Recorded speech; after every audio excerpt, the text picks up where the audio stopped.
Stonehenge. Peut-être que ce nom ne vous est pas familier, mais si je vous montre ceci, je pense que ça vous parlera davantage. Quelle histoire se cache derrière ce monument monolithique qui se trouve au sud de l'Angleterre? Que symbolise ce cercle de pierre? Pour trouver des éléments de réponse, je vous invite à partir en voyage avec moi et Boneless qui marraine ce 12e épisode. Bonjour à tous. Stonehenge, c'est ma passion et je suis très heureuse de vous en parler aux côtés de Fabien. Vous allez voir à quel point son histoire est fascinante. Bienvenue dans Cabinet Curieuse.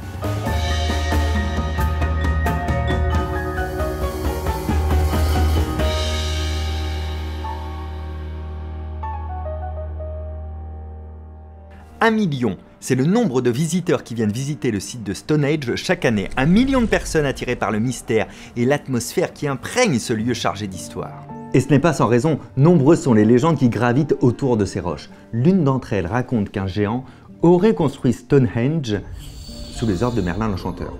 Merlin l'Enchanteur qui aurait conseillé au roi Aurelius Ambrosius d'apporter des pierres magiques à cet endroit pour construire une sépulture.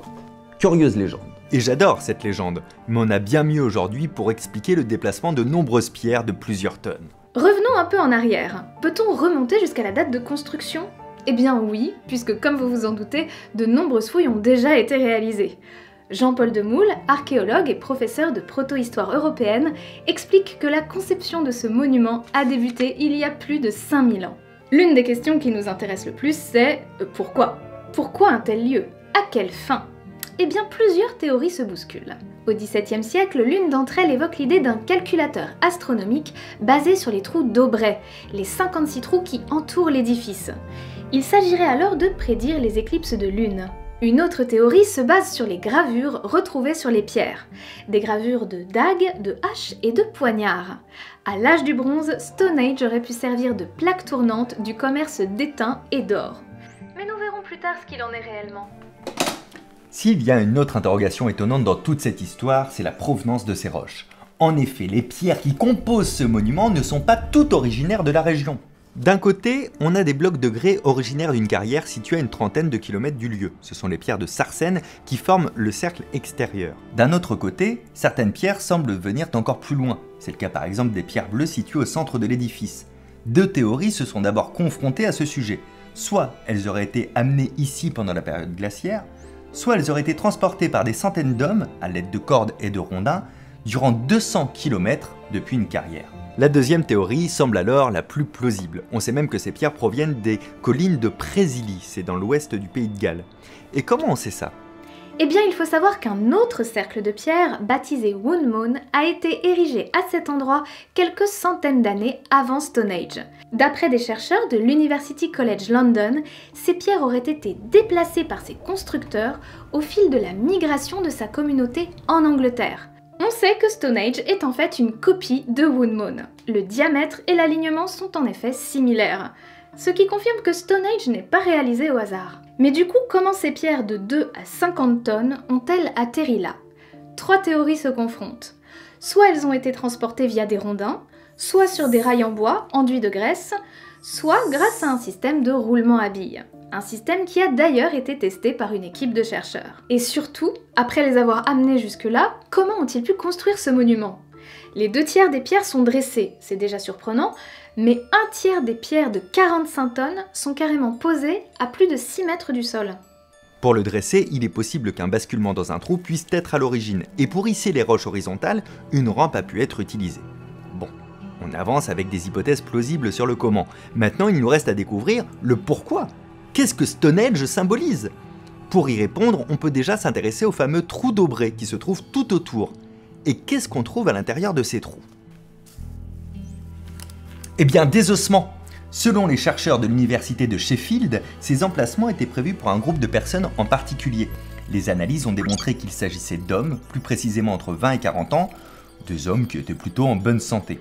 Selon le chercheur Mike Parker Pearson, ces personnes auraient probablement tenu un rôle politique important. Peut-être même étaient-ils issus de la famille royale, famille qui aurait ordonné la construction de Stonehenge.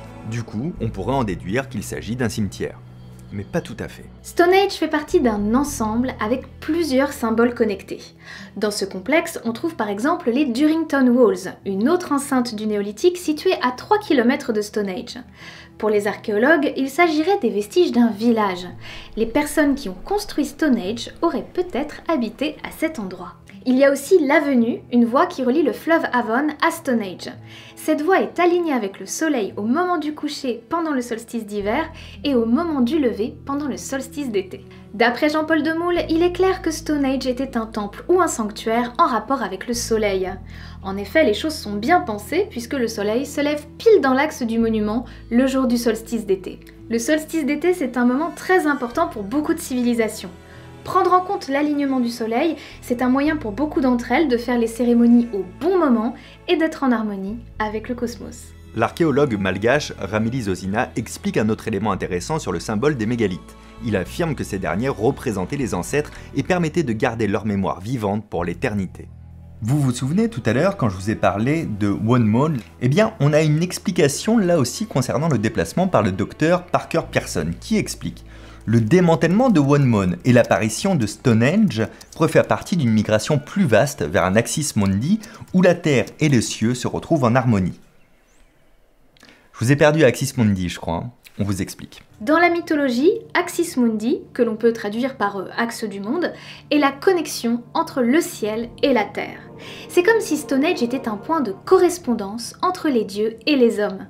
C'est une manière pour les hommes de s'élever vers les dieux et pour les dieux de déverser leur bénédiction sur les hommes. Ces anciens peuples auraient peut-être emporté leurs monuments avec eux comme un signe de leur identité ancestrale dont ils avaient besoin pour s'enraciner dans une nouvelle terre. En résumé, Stone Age aurait servi à la fois au rituel entourant la vie et la mort, mais aussi à se synchroniser avec les événements célestes.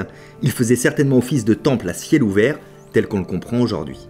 Quant aux personnes qui auraient érigé cette œuvre, il pourrait s'agir des druides ou des vikings. Stone Age datant d'une époque où nous n'avons pas encore trouvé de traces de l'écriture, nous n'avons aucune documentation d'époque, il est donc encore le fief de nombreux mystères. Ce site est aujourd'hui classé au patrimoine mondial de l'UNESCO et continue de fasciner les visiteurs. J'espère que cette vidéo vous a plu, merci beaucoup à Boneless d'avoir participé à cet épisode, j'invite tous les adeptes d'archéologie et de faits préhistoriques étonnants à visiter sa chaîne sans plus tarder. Je te remercie Fabien pour cette invitation et merci à vous tous pour avoir regardé cette vidéo. Si vous me connaissiez pas, déjà bonjour, je m'appelle toujours Fabien Olicard, le prochain épisode de Cabinet Curieux sera publié le mois prochain, on va parler d'une secte avec Megan Morgan. Gardez la cloche activée, comme ça vous verrez passer la vidéo, abonnez-vous, likez d'ailleurs cette vidéo, proposez-moi dans les commentaires les sujets que vous aimeriez voir dans Cabinet Curieux, et n'oubliez pas que Cabinet Curieux existe parce que j'ai un magazine qui s'appelle Curious, un vrai magazine papier mensuel qui arrive tous les mois dans votre boîte aux lettres. Ici vous avez le sommaire du mois prochain, n'hésitez pas à vous abonner, vous avez le lien dans la description, vous pouvez même visiter juste le site pour lire quelques articles gratuitement sur les anciens numéros du magazine. Prenez soin de vous, à très bientôt, ciao.